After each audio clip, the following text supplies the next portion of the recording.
po ng mga ministro at mga manggagawa, kasama po ang aming buong sambahayan at ang mga kapatid, nagpapahayag po ng aming pagpupuri at pagpapasalamat sa ating Panginoong Diyos at sa ating Panginoong Jesucristo sa patuloy na pagkakaloob sa Iglesia ng maraming pagtatagumpay sa lahat ng mga gawain at aktibidad sa pangunguna po ng tagapamahalang pangkalahatan, kapatid na Eduardo B. Manalo, at ng pangalawang tagapamahalang pangkalahatan, kapatid na Angelo Eranio Manalo. Sa pagsapit po ng ika-111 anibersaryo ng Iglesia ni Cristo, kami po ay bumabati sa ating tagapamahalang pangkalahatan, kapatid na Eduardo B. Manalo, sa ating pangalawang tagapamahalang pangkalahatan, kapatid na Angelo Eranio Manalo, at sa lahat ng mga kapatid sa buong mundo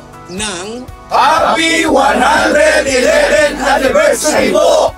Purihin ang Panginoong Diyos!